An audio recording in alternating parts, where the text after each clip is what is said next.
రాయచూరులో మేము నాష్టా చేసి అక్కడి నుండి బయలుదేరి మహారాష్ట్రలోనే ఒక పొలంలో మధ్యాహ్న భోజనానికి నిలబెట్టి అక్కడ భోజనాలు తిని మళ్ళీ మేము బయలుదేరి వెళ్ళినాము.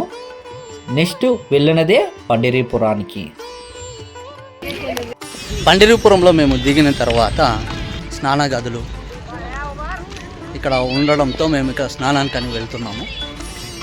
నదిలో నీళ్లు ఎక్కువ లేవని చెప్పినారు, అందువల్ల ఇక్కడ గదుల్లోనే స్నానాలు చేసుకొని వెళ్ళాలనుకుంటున్నాము. రండి చూద్దాం. అదే స్నాన గదుల రూములవి, అక్కడనే స్నానాలు చేయడానికి గదులు ఉన్నాయంట. వెళ్దామండి, రండి.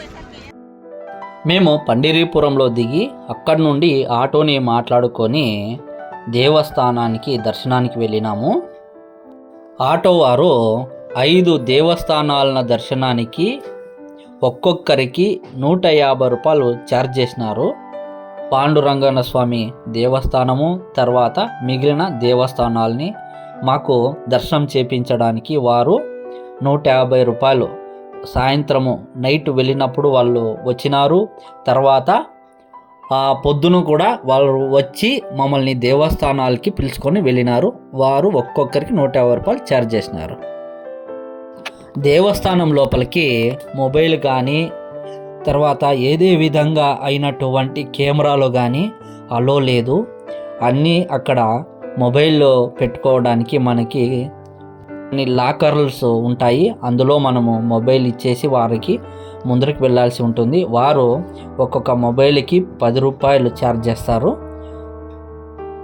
మనం దేవస్థానంలోని పాండురంగ స్వామిని దర్శనం చేసుకొని వచ్చిన తర్వాత మనకి మొబైల్లో ఇస్తారు. మొబైల్ తీసుకొని మనం తర్వాత ఈ విధంగా ఫోటోలు కానీ వీడియోలు కానీ మనం చేసుకోవచ్చు. ఇక్కడ అంగడిలు చాలా బాగా ఉన్నాయి, ఎక్కువగా ఉన్నాయి. ఏదైనా కానీ మనం షాపింగ్ చేయాలనుకుంటే షాపింగ్ కూడా చేయవచ్చు. చాలా అద్భుతంగా ఉంది ఇక్కడంతాను.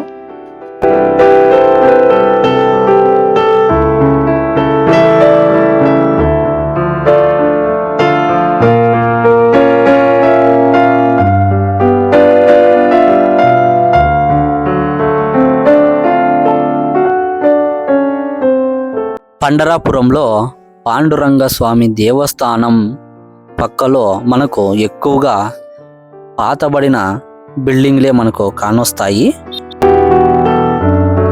ఆ బిల్డింగ్లు మధ్యలో నుంచి మనం అలా రోడ్డు పైన నడుచుకుంటూ వెళుతుంటే పురవీధుల్లో పాత బిల్డింగ్ల మధ్యలో నుంచి ఆ ఆనందమే వేరప్ప. చాలా అంటే చాలా బాగుంటుంది. రాత్రి 9 గంటలకు మాకు దర్శనము కలిగింది, పాండురంగ స్వామి దర్శనము. అప్పుడు మనము బయటికి వచ్చే సమయానికి మబ్బు అయిపోయింది. మనకు లైటింగ్స్ కూడా అంత క్లియర్గా లేదు ఈ వీడియో చేయడానికి. అయినా మీకు ఈ వీడియోని చూపించాలనే ఉద్దేశంతో నేను వీడియో చేస్తున్నాను, ఈ రోడ్లని చూపించడానికి. చూడండి, మన ఛానల్ మీకు ఇష్టమైనట్లయితే దయచేసి సబ్స్క్రైబ్ చేయండి, షేర్ చేయండి, కామెంట్ చేయండి.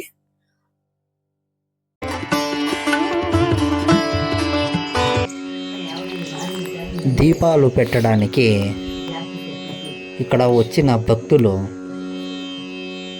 రెడీ చేస్తున్నారు. చూడొచ్చు మనము. చూడండి, ఆరని కుమాయి దీపం కార్తీక దీపం అని పాట వస్తుంది కదా, ఆ విధంగా మా ఊరి ప్రజలు కార్తీక దీపాన్ని వెలిగిస్తున్నట్టుగా ఇక్కడ గంగా పూజ చేస్తున్నారు. చూడవచ్చు మనము. నాగసముద్రం ఇంకా వచ్చిన భక్తులు చంద్ర నదిలో, అర్ధచంద్ర నదిలో ఇక్కడ దీపాన్ని వెలిగిస్తున్నారు. మనం చూడవచ్చు. చూడండి, గంగా పూజ చేస్తున్నారు వీళ్ళు.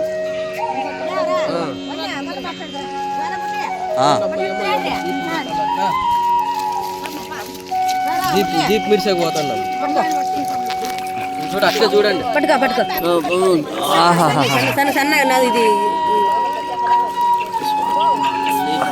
అమ్మా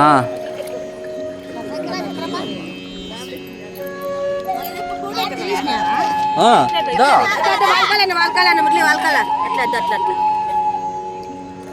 అది ఈ పక్క వచ్చేది, ఆ పక్క రాదు, ఆ పక్క పోదు, తెరలు ఈ పక్క వచ్చే దాని వల్ల ఇంకా కొంత ముందుకు పోల్సిండే మీరు.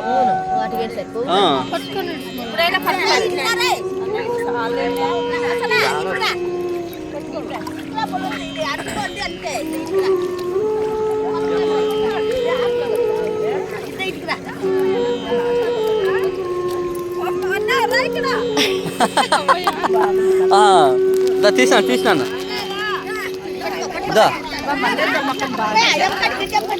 తీస్తా ఉండమ్మా పట్టు అన్నా చాలు అండి.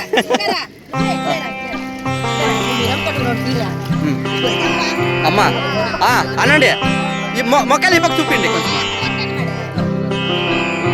సరే సరే సరే లేదంటే ఒక పని చేయండి, ఉండండి రండి అందరూ రండి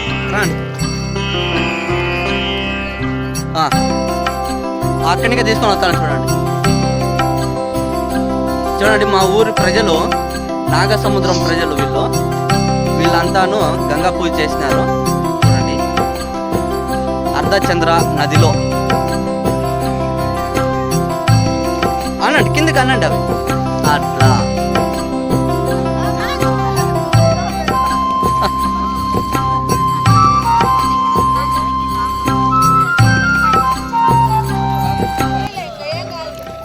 కాదమ్మా అందరూ చెప్తున్నారు, అందరూ సబ్స్క్రైబ్ చేసుకోండి అప్ప మా ఊరు పిల్లలు అంతే అని చెప్పండి.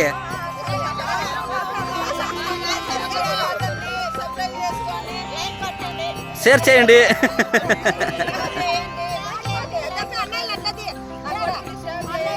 అందరూ వస్తున్నారు, టోటల్గా వస్తున్నారు, అందరూ వస్తున్నారు. ఓ చేసినాను బావు, అందరూ ఇట్లా అనంటమ్మా, అందరూ సబ్స్క్రైబ్ చేయండి అనండి. Subscribe, thank you. చూడండి అర్ధచంద్ర నదిలో మనం ఇప్పుడు ఉన్నాము. చాలా అందమైన ప్రదేశము పాండీపురము. చాలా అంటే చాలా సంతోషంగా ఉంది. మేము 84 జనాలు ఇక్కడ వచ్చినాము, అందరూ నదిలోనే స్నానం చేసినాము. నది అయితే చాలా శుభ్రంగా ఉంది. బయట అంతాను మామూలే, మనకి తెలిసినట్లుగా అంతాను ప్లాస్టిక్ వేసేసి చాలా చండలంగా చేసేసినారని చెప్పాలి. కానీ నీళ్ళు అయితే చాలా తేటగా ఉన్నాయి. మనము ఇక్కడికి వచ్చి స్నానాలు ఇవి ముగించుకొని అక్కడ ఉంటాయి, బాత్రూమ్లు అన్నీ ఉన్నాయి అంటారు. మన బాత్రూంలో స్నానం చేసేదానికన్నా ఈ నదిలో స్నానం చేసేదే మేలు, ఉత్తమం అనిపిస్తుంది. ఎందుకంటే చాలా బాగానే ఉన్నాయి నీళ్ళు. మేమంతా ఇక్కడే స్నానాలు చేసినాము, చాలా బాగుంది. రండి వెళ్దామండి ఇంకా ముందరికి. ఈ వీడియో మీకు ఇష్టమైనట్లయితే ప్లీజ్ సబ్స్క్రైబ్ చేయండి, షేర్ చేయండి, కామెంట్ చేయండి. ఇట్లు మీ మురళీకృష్ణ, ఎన్ఎస్ మురళీకృష్ణ మన యూట్యూబ్ ఛానల్ పేరు. నెక్స్ట్ వీడియోలో మనము కలుసుకుందామండి. అంతవరకు సెలవు, నమస్కారం అండి.